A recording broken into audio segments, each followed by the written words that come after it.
Hey guys, Infidel1258 here. Today we're going to check out my conflict rewards. So we're going to come in here and we're going to see what we've unlocked. And there may be some exciting stuff and there may be some typical stuff. We'll find out together. If that sounds interesting, stick around. Otherwise, check out the next video.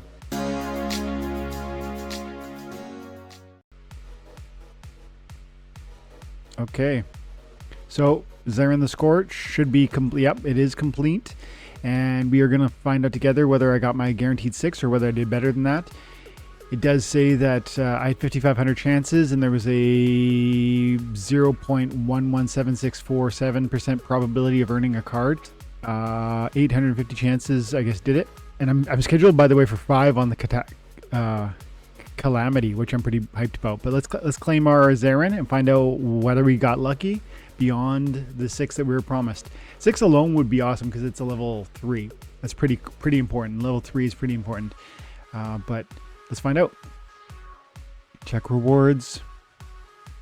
Yes, use potions. Yes, use midnights. Black foil would break. Oh, would be so amazing. That would be so amazing. Oh, I got 7 cards. 7 cards. So I got 1 more. Can I get a gold foil or a black? That would be nutty. Let's go, please. Oh, that would be so good. Come on, something special. Something special.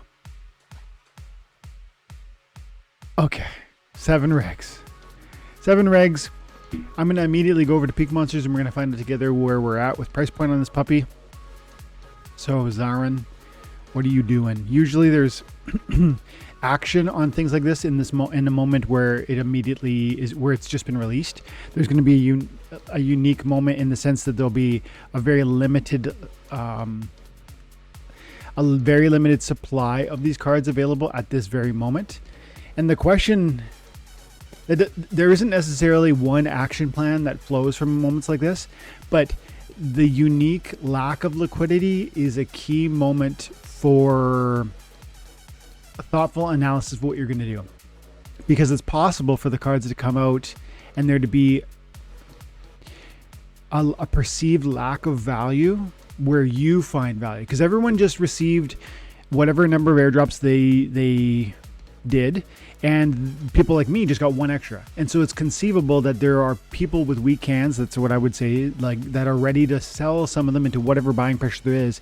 The question right now is that buying pressure justifiable for the utility within the card? And each of us has to have that conversation for ourselves. For me, $7.30 isn't gonna transform my life, so I'm almost certainly not going to sell that. Let's see. If I buy 4 more, so I get slow, phase ward, camouflage, and rear cleanse rear guard. I like all those abilities. I really think blast is pretty crucial for the deep functionality of this card. I don't see myself racing out and buying 4 at this very moment. So I think that's choice number 1. I'm not gonna immediately action buying 4. If I was 1 away or 2 away, I probably would buy this for the blast. The next question for me becomes, do I sell 1 or more copies? So I decided I'm not gonna buy it. Do I want to sell it? If I just said blast is meaningful and I'd love to get it up there, if I can't get it there, is this still a card that's gonna, roll in my regular rotation? It's a dragon card. It's a 3 damage magic monster with 5 hit points, or it'll have 7 at my level. The cleanse rear guard is pretty, I would say, quite valuable. The phase ward is important as well. The slow is also a nice contributor or positive correlation with this, with the slow and the phase ward play well together. The camouflage is also nice in the sense that it's not the hugest hit point monster, and yet it's doing a fair bit of damage, and it has. So I like this card. I do think I'm going to play this. If I could sell all 7 of them right now, look, I could buy 6. I could sell 6 to Buddy right here for $5.50 a unit. I don't think that's a no for me. That's a no. That's a hard no for me. If I back out and I look at the last, Emberglaze is a totally different card, so I don't really like this comparison, but I'm trying to get my bearings. And as I look at Zyrex the Emberglaze, $8.50 on the high bid, $9.15 on the low or the market value trend. but it's a very different card. Tells me something about sort of demand in this moment for recent airdrop cards, but I don't know how comparable that is. And then I want to just kind of, as I'm thinking through, do I sell into this moment? I want to expand my conversation with myself about, what evidence do I have to suggest that this number will ultimately go up moving forward or go down moving forward? Well, one thing I already spoke to a little bit is that there's a very small amount of, there's 130 cards available at this moment, which is actually not a little amount of cards. It's like if it was 50, that would be a little amount of cards. 130 actually tells me many people have claimed and are trying to liquidate. If we go back to Emberglaze, let's see how many copies of Emberglaze there are. I bet there's closer to Ember. I bet there's 50 or 60 copies of regular Emberglaze. Okay, 107. And we come back to Zarin. 30% more on Zarin. If that 30% comes down, if we see that available card selection come down from 130 to 100, what would that do to market valuation? So we come in here and we bulk buy 30. We're going to say that the average price is $7.71. And then, but look at that. There's 15 that are available at 7, and then we're up at 8. So I think it's interesting to note that I think this price point is a little low. The market trend value at 7 and the bid buy value at 550 I think is definitely low. I do think the card is worth more than that in the sense of functionality, utility, and I just give a few pieces of data analysis that let me feel confident for myself. This is not exactly advice, it's just like the way I think through these things, and maybe that process will be helpful to you because you're going to need to implement some sort of strategy on how you think through what you sell when you sell. Is something worth more? Is it worth less? What are the factors you're considering? These are some of the things I look at. Available card supply, total BCX and total cards are important. This is a brand new card, and that probably means the weekends are rushing to the market.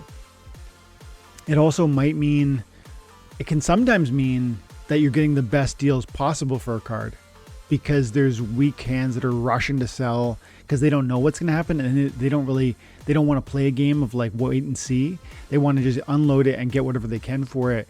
And then it's possible that the price spikes up, 50%. And then I think particularly as you start to see the utility of the card, it's possible that you see cards you really spike, in the coming weeks. I don't think this is that card though, actually, in my opinion. I've reviewed Zarin the Scorch before. I just don't think the utility for this card is so astounding that my prediction, it's not going to rocket up in value because of perceived value after it's played. It's a strong card. It's a fine card. Let's call it a good card.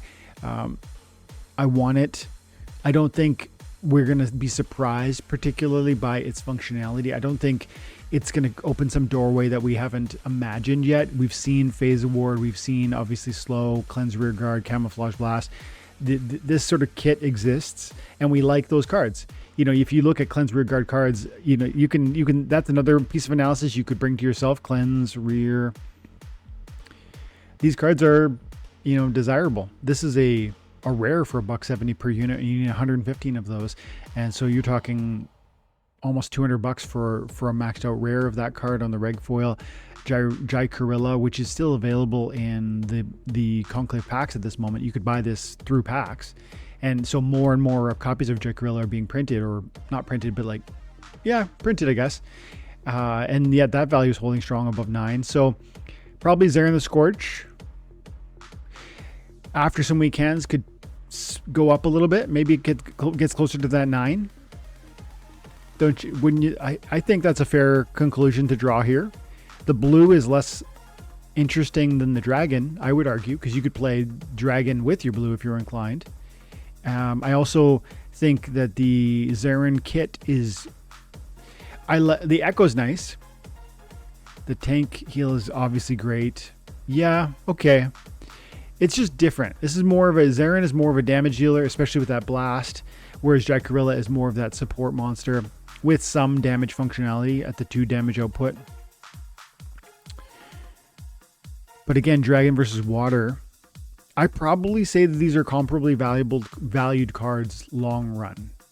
And yeah, maybe there is a 10% discount on a Zarin the Scorch over a Giant Gorilla, maybe, because the Echo with the double tank heal and the double rear guard is crazy supportive.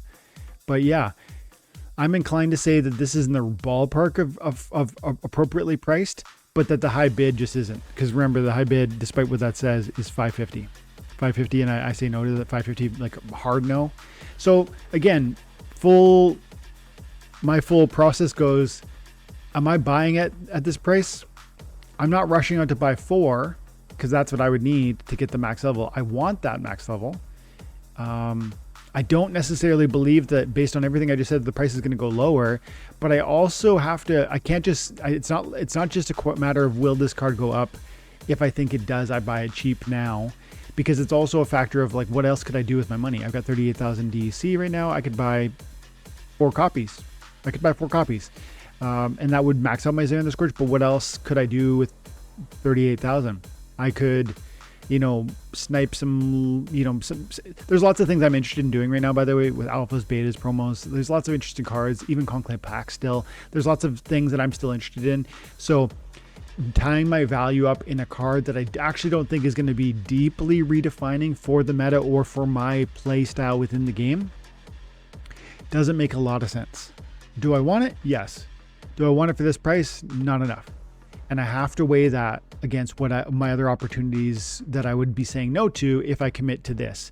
And then finally, do I want to sell it? If I could sell all 7 right now for $8, I might actually do that. Not to say I don't like Zarin, but I think the price could tick up a little bit. Maybe it goes to $10, maybe it goes to 12, maybe it stays at 6 or 7. I don't think we're suddenly going to see a $50 card here. I also don't think we're going to see a $3 card here. So if I could just now transform it into 7 units times 8 US dollars, I'd probably do that for my own interest sake, because again, it's not maxed out and I need that maxed out. So I either sink more money into it or I extract what I can from it. That's my final thought on it. It's like, for me, I don't necessarily know I'm going to play it a lot at level 3. And so I either upgrade it and spend that extra money, or I extract what I can from what I unlocked, and maybe I reboot and buy new Mage Wagon repair kits, or I buy, other Conclave cards that are going to unlock extra CP that gives me extra HR in the context of my next, and I think more meaningful conflict. Because I actually think Zarin is far less interesting than I think Calamity is. And so I'll leave it there. I think Calamity is the first. I actually undervalued Emberglace when I first saw it. I'm loving Emberglace. It's a very successful card. I win with it a lot. Tell me in the comments below if you agree with that. That's my expectation or conclusion on the Emberglace. It's a really strong card.